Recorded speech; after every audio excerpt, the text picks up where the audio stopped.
Assalamualaikum warahmatullahi wabarakatuh.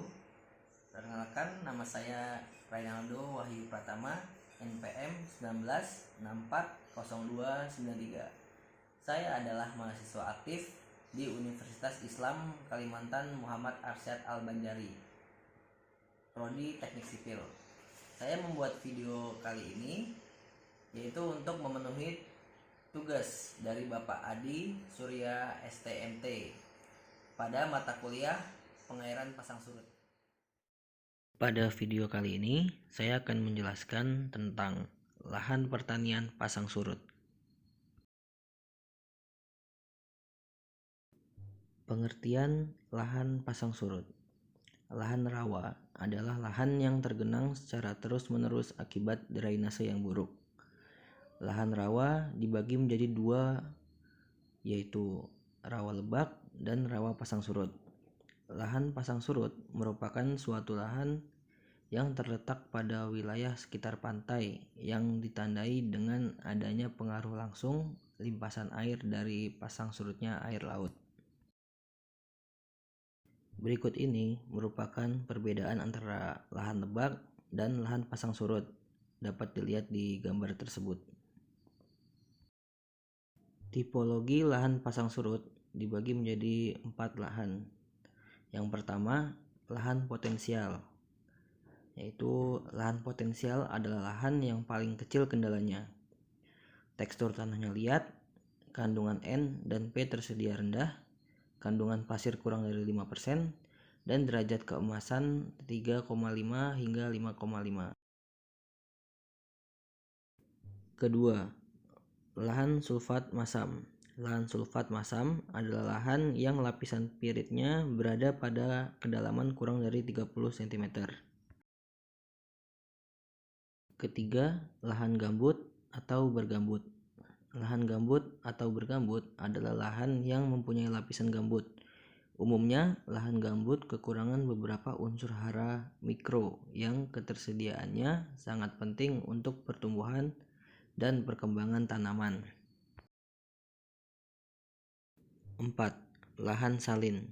Lahan salin adalah lahan pasang surut yang mempunyai daya hantar listrik dan juga mempunyai pengaruh atau intrusi air garam dengan larutan Na dalam larutan tanah.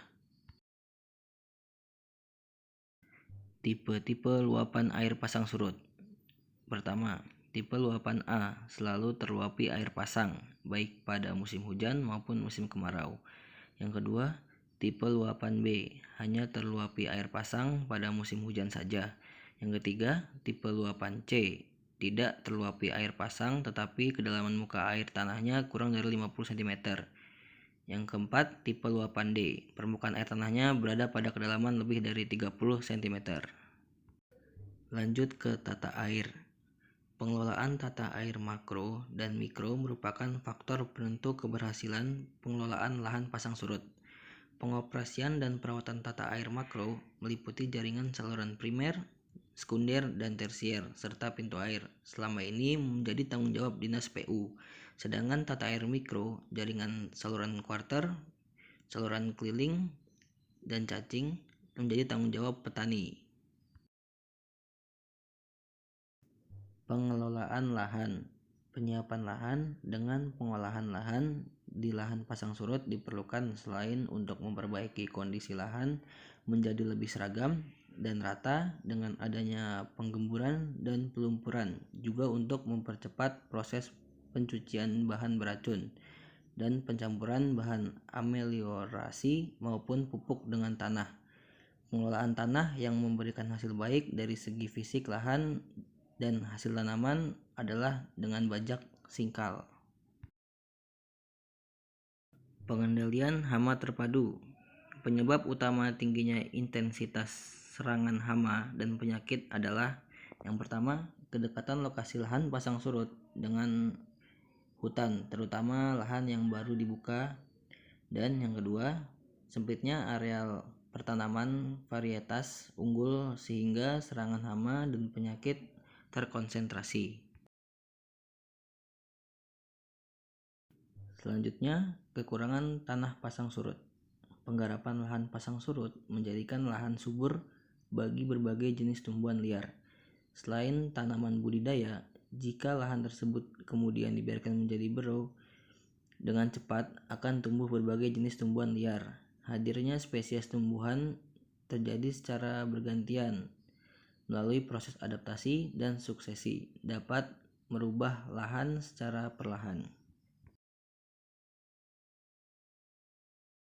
Kesimpulannya ialah lahan rawa pasang surut merupakan salah satu sumber daya lahan yang memiliki potensi cukup besar untuk pengembangan pertanian, khususnya untuk pengembangan tanaman pangan.